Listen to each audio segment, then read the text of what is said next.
সাংবাদিক মঞ্জুরুল আলম পান্নাকে সন্ত্রাস বিরোধী আইনে গ্রেফতার করা হয়েছিল, এটা অবশ্যই জানেন। আজ তার জামিন মঞ্জুর হয়েছে। এই বিষয়টিকে আপনি কিভাবে দেখেন, ইতিবাচক না নেতিবাচক?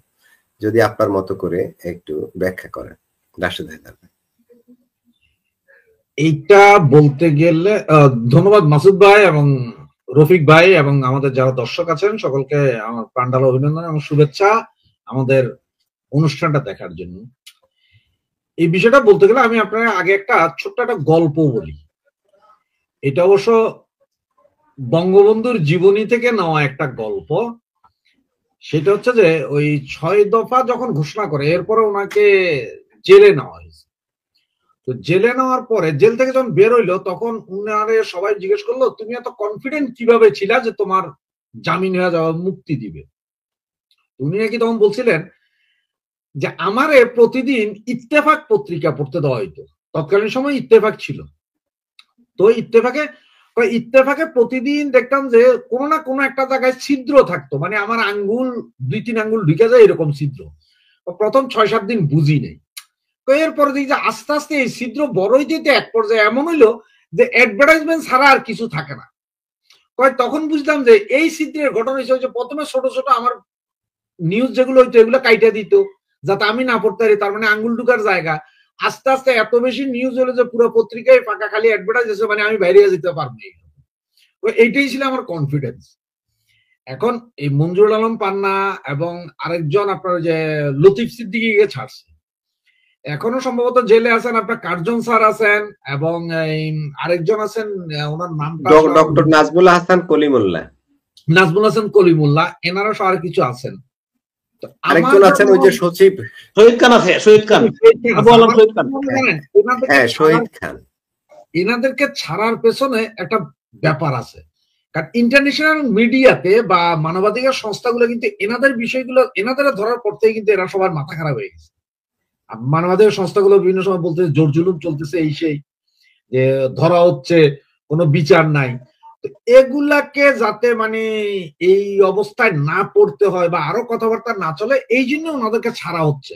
আস্তে আস্তে হয়তো সব ছেড়ে দিবে, মানে যাদেরকে এইভাবে ধরছে ওদের ছেড়ে দিবে, বাকি কিছু তো ধরে রাখবেই। আওয়ামী লীগের বেশ কিছু নেতা কর্মী ধরে রাখবে, হাইকোর্ট হয়তো চালু হবে। আবার আরেকটাও হইতে পারে যে গ্যাঞ্জাম কমানোর জন্য যে অন্য কোনো সিগন্যাল হইতে পারে, যেমন একটু ছেড়ে দিয়া ওই মুক্ত আলোচনার জায়গা করে নেওয়া, বা আপনার দেখানো ওয়ার্ল্ড মিডিয়াকে বা সারা দুনিয়ারে যে দেখো আমাদের বিরুদ্ধে তোমরা যা বলতেছো তা না, এইটা হইতে পারে। আর যেহেতু আপনার একটা চলবে, এই কি বলে আপনার এটা ক্লিন হার্ট অপারেশন বা সুইট হার্ট অপারেশন এটা করবে এরা, যেটা সম্ভবত 2-1 দিনের ভিতরেই শুরু হবে। তো সেই শুরু হলে কিছু আসামি তো ধরবে, আরো অনেক আসামি ধরবে, বড় বড় আসামি ধরবে। সুতরাং ওই বড় বড় আসামিদের সাথে আবার এনারা তো আর আসামি না, এই ধরনের যারা আছে ওনাদেরকে মিডিয়া ব্যক্তিত্ব এগুলো হয়তো আরো কিছু ছেড়ে দিবে। এইটাই কারণ যে ওনাদের কিছু ছাড়বে, মানে 2 জন ছাড়লে 2000 ঢুকাবে। এই কাজকর্ম করার জন্য আসলে এটা করা হচ্ছে, অন্য আর কিছু না। মানে জাস্ট একটু পরিষ্কার থাকা আর কি, সরকার একটু পরিষ্কার থাকতে চাচ্ছে, যাতে এই যে আপনি সমালোচনা করেন, আমি সমালোচনা করি, অমুকের সমালোচনা, প্রচুর সমালোচনা হচ্ছে এদের ধরার পরে, সেখান থেকে বাঁচার জন্য আসলে এটা মূলত যে ঠিক আছে ভাইয়া 2 জন করে চলে যাও।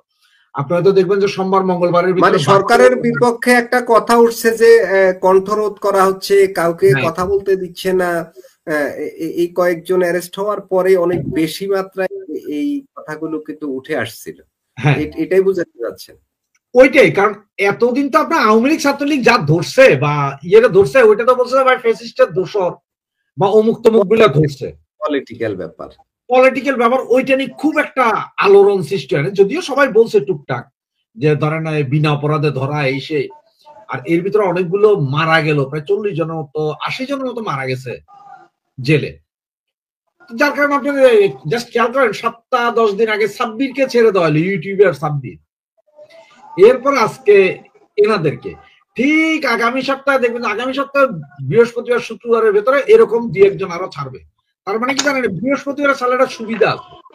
এই যে আজকে আমরা ধরেন এইটা নিয়ে আলোচনা, সারা বাংলাদেশে এইটা নিয়ে আলোচনা, অন্য এর ভিতরে যদি আজকে যদি ভূমিকম্প হয় সে আলোচনা আসবে না। মিডিয়া, ফেসবুক সব এই আলোচনায় আছে। রান্নাবাড়ি ছাড়া হয়েছে, লতিফ ভাইকে ছাড়া হয়েছে। রফিক ভাই একটু মিউট করেন। না, এইটাই চলবে, এই জন্যই আসলে মূলত, অন্য আর কিছু না। এইটা না যে সরকার একদম ভদ্র হয়ে গেছে, তা না, যে সরকার ভদ্র হয়ে গেছে তা না। এটা ওই যে বঙ্গবন্ধুর সেই ছিদ্র কথা, যেহেতু এনাদের নিয়ে বেশি হইতে, সুতরাং এনারা জামিন পাওয়ার যোগ্য হয়ে গেছে।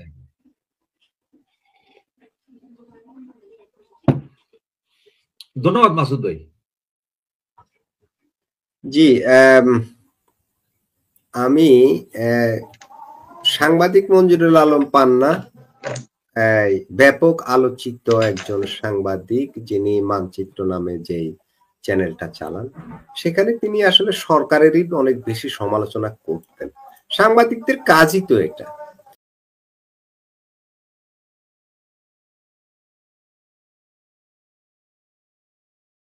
13 তারিখ কি হবে এখন যতটুকু বুঝতেছি লকডাউন। তো লকডাউন শব্দটা আসলে আসছে হচ্ছে যে কোভিড এর সময়, ঠিক আছে না, যে লকডাউনে হচ্ছে যে গাড়ি ঘোড়া রাস্তাঘাট সব কিছুই চলবে না, সব লক, টোটাল লক যেটারে বলে। তো লকডাউনের বাংলা যদি আমরা করি তাহলে বলতে পারি যে অবরোধ। অবরোধ তো অবরোধ তো হয় দুই পথে, রাজপথ, নৌপথ, রেলপথ। এই ধরনের জিনিসটা আপনার, আমি আপনারা বলতে পারবো যে এই ধরনের অবরোধ ডাকলে এরশাদ পিরিয়ডে কি হয়েছিল, মানে 90-এ, টোটাল 90 সাল। কেন 96-তে ইয়ে হয় নাই, ওটা ছিল অসহযোগ। হ্যাঁ না, আমি বলতেছি 90 সাল বা অসহযোগ, এগুলোতে কি ছিল সেটা বলতে পারবো। সেটাতে যেমন ধরেন আমরা ওই ঢাকা চিটাং হাইওয়ে রোড, আমাদের, আমি যেহেতু চট্টগ্রামের ছেলে, ঢাকা চিটাং হাইওয়ে রোড আমরা সকালে, আমরা মনে হয় 8টা-9টার দিকে আমরা 10-12 জন নামলাম। একজন লোক কিছু পাথরের বড় বড় চাক পলিথিনে ভরা, মানে পলিথিনে বড় বস্তায় ভরা, হে সাইকেল চালায় আইতেছে, দেখলাম যে সামনে থেকে হঠাৎ করে যে আর্মি দাঁড়া করাইলো, সে কইলো যে কলের নিচে পাকা করবে, এই জন্য পাথর লইয়া যাইতেছে। ঠিক সে আইনা করলো কি, আমরা যে জায়গায় দাঁড়াইছিলাম একটু ফাঁকা ফাঁকা, সেখানে দিল পাথর গুলা ফালাইয়া। ওই পাথর থেকে লইয়াই শুরু করলাম আমরা ট্রাকে, বাসে, যারা যেখানে পারলাম মাইরা দিলাম। তার মানে রাজপথ আমরা অবরোধ করে দিলাম, দুইটা টায়ার জ্বালাইলাম। এর আগের দিন রাতে যাইয়া আপনার ওই যে একটু ভিতরের দিকে গেলে আপনার ট্রেন লাইন আছে, যেখানে 1-1.5 কিলোমিটার ভিতরে মানুষ নাই, রাতের বেলা ক্ষমতা শাবল প্লাস রেঞ্জ দিয়া আল্লাহ রহমতে লাইন উপরে দিলাম। যেমন আমরা করছি তেমন কিন্তু অন্যান্য ডিস্ট্রিক্টেও করছে।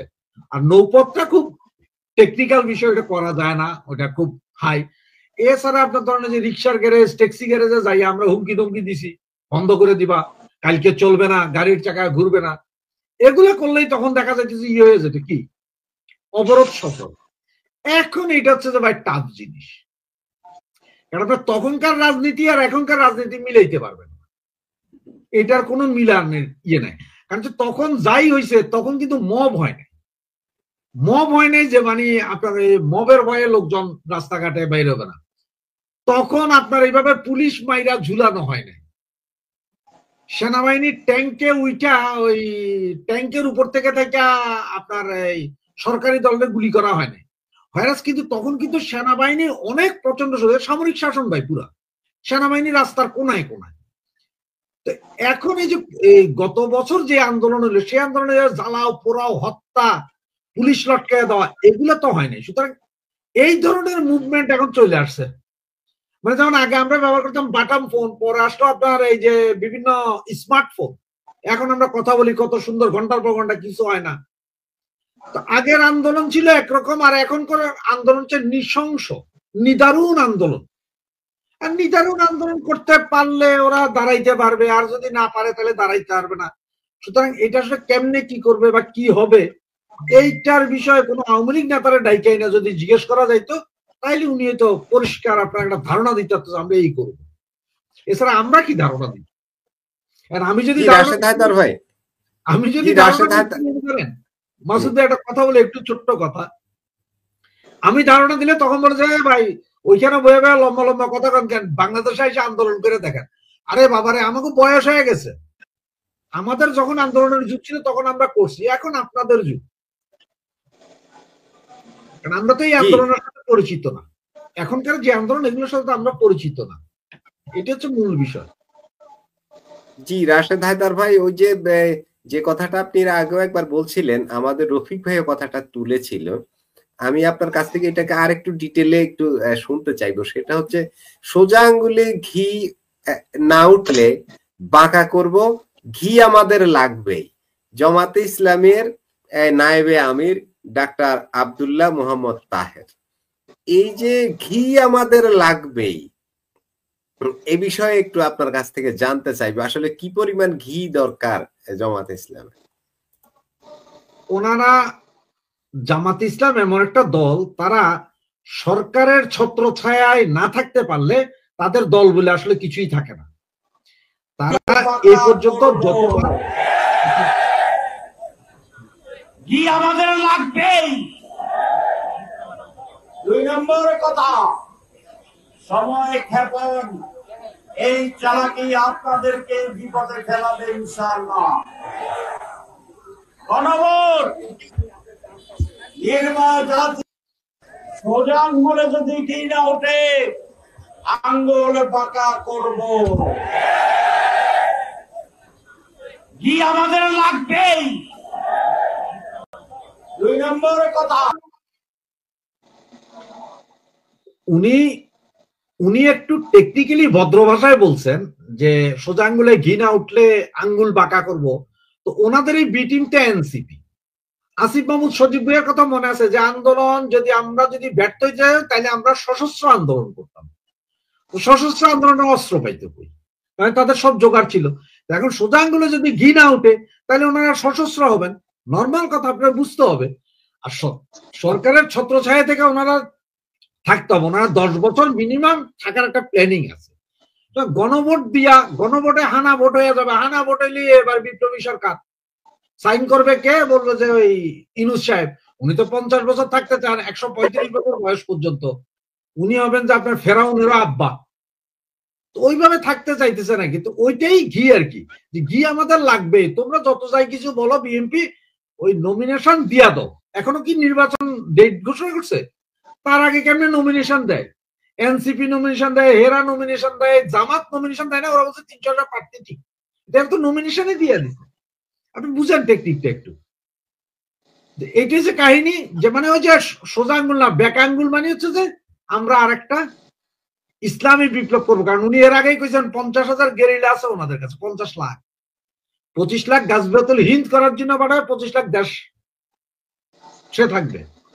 এটা আপনার ডট গুলা মিলান, সব একই জায়গায় আছে। ওনাদের ওই সক্ষমতা আছে এই মুহূর্তে ওনারা আর একটা সশস্ত্র বিপ্লব করার মতো। কারণ হচ্ছে পুলিশের 450 থানা পড়ানোর এই অস্ত্রগুলো এখনো পাওয়া যায় নাই। ঢাকা এয়ারপোর্টের ভেতর থেকে এতগুলো অস্ত্র গেল, আপনি আর আমি না বলতেছি ভাই 7টা আর 5টা। আপনার কি মনে হয় কোন দেশ 7টা আর 5টা অস্ত্র সাপ্লাই দেয়? মিনিমাম 5,000-এর নিচে কোনো অস্ত্র সাপ্লাই হয় না। বাকি অস্ত্র গেল। এবং আপনি একটা জিনিস খেয়াল করেন, যেদিন আগুনটা লাগছে তার পরের দিন একজন ইম্পোর্টার সে বলতেছিল যে অস্ত্রের কতগুলো মানুষ, সে বলছে 1000 রাউন্ড গুলি। সে বলছে আমার 1000 রাউন্ড গুলি, এই গুলিগুলো কই গেল? পইরা গেলে তো এই খোলটা থাকবে, আমার এই খোল তো থাকে, ওইটা তো থাকার কথা, ওগুলা গেল কই? অস্ত্র গেল কই? তোর মতো আরো 8-10 জন 20 জন আছে না? তার উপরে যেই ভারী অস্ত্রগুলো চুরি দিতে বলছে, এগুলো তো সেনাবাহিনীর অস্ত্র হয়, এগুলো সোয়াটের মতো টিম ব্যবহার করে। তো এদের জন্য কি একটা দুইটা অস্ত্র আসে যা একটা অস্ত্র ইয়ে ভাঙে গেছে এটা বদলে আর একটা আনবো? এরকম তো না। আনতে তো মিনিমাম 2-4-5,000 আনছে। আপনার $50-60,000 $1 মিলিয়ন অস্ত্র আসে। এই অস্ত্রগুলা কই গেল? আমি কিছুদিন আগে আপনার এখানেই সম্ভবত বলছিলাম আকিজের ব্যাপারে, যে আকিজ কোম্পানি, এটা সফটওয়্যার বিদ্যা, আকিজ কোম্পানি জড়িত, কারণ তার ব্যবসা দরকার। তো অনেকেই আমরা বলছে যে আমার ইয়ে ভুল। পৃথিবীর কোথাও দেখাইতে পারবেন না যে কোন মন্ত্রী, একজন মন্ত্রী, তিনি বিমান ও পর্যটন মন্ত্রী এবং তিনি আবার বিমানের চেয়ারম্যান, পৃথিবীর কোন দেশে দেখাইতে পারেন, বাংলাদেশও হয় না এরকম। আবার ওনার ব্যবসা কি? ওনার আবার ইয়ের লাইসেন্স দিছে ইদানিং, এভিয়েশন লাইসেন্স নিচ্ছে উনি, আকিজ চালাবে এভিয়েশন লাইসেন্স। তো এই আগুন লাগাই দিয়ে মানে কার্গো সিস্টেমটাকে বাইর করে দিবে উনি, ওইটার ভাড়ায় ওই যে আপনার বেসরকারি টার্মিনাল যেরকম চলে, বাস টার্মিনাল যেরকম চলে ওই রকম, এর সবটার পিছিয়ে কিন্তু আকিজ জড়িত। কিন্তু অনেকেই আমারা বলছেন যে ভাই আপনি এটা বলছেন এটা ভুল, আকিজ তো বৃহৎ দল। আরে ভাই আকিজের দুইটা ভাই আওয়ামী লীগ এমপি, দুইটা ভাই আওয়ামী লীগের সময় এমপি। তারপরও আকিজের কোন ফ্যাক্টরিতে আপনার একটা পাথর পড়ে নাই, একটা পাথর পড়ে নেই। আর সেই আকিজের আরেক ভাই এসে এবার উপদেষ্টা, 3টা মন্ত্রণালয়ের উপদেষ্টা প্লাস আপনার বিমান, বাংলাদেশ বিমানের মহাপরিচালক, এয়ারপোর্টের দায়িত্ব সবই তার হাত এখন। এবং এই ভদ্রলোক করে জামাত, আবার আকিজের এই ভদ্রলোক হচ্ছে জামাতি। এখন আবার জামাত কয় যে ঘি আমাদের লাগবে। আরে ভাই ঘির ভিতরে আছে ওরা, এখন যদি ইলেকশন যদি কোনো কারণে দিয়া দেয় তাহলে তো ঘি চলে যাবে গা, কারণ ওরা ইলেকশন করলে ওরা তো 2-3টা আসন পাইতে পারে, এর বেশি না, সব বিএনপি নিয়ে যাবে গা। আমার 4-5 দিন আগের আরেকটা ভিডিও আপনি খেয়াল করছেন কিনা জানি না, ওইখানে বলছিল বিএনপি কয়টা কেন্দ্র দখল করবে, আমরা তার চেয়ে বেশি কেন্দ্র দখল করব। মানে এখনই দখল বেদখলের হিসাব আছে তাদের ভিতরে। আবার কয় গণভোট দাও, এক গ্রুপে কয় যে হা দিয়ে আপনারা আইছিলেন এই রাজনীতিতে, এবার না ভোট দিয়ে আপনারা রাজনীতিতে চলে যাবেন, মানে জামাতের মিটিং থেকে বুঝেন হিসাবগুলা, সবগুলা মিলান দেখবেন যে আপনার কাছে একদম ক্রিস্টাল ক্লিয়ার যে বিএনপি -2 ফর্মুলাতে পড়ছে। ওই যে আপনি জিজ্ঞেস করছিলেন মনে যে বিএনপি কে আবার 17 বছর আন্দোলন করবে কিনা, বিএনপি 17 বছর না, বিএনপির বেশি দিন নাই, আর 1-1.5 মাসের ভিতরে তারা আওয়ামী লীগকে বললো যে বাবারা তোমরা আসো, এবং রাস্তা ওপেন ডিক্লার দিবে আমরা আর মব করবো না, আওয়ামী লীগ নেতা কর্মীরা আপনাদের কাছে ক্ষমা চাই, আমাদের বাঁচান এবার। এই কথা বলার সময় তো খুব সহজ, আপনি দেখে রাখেন।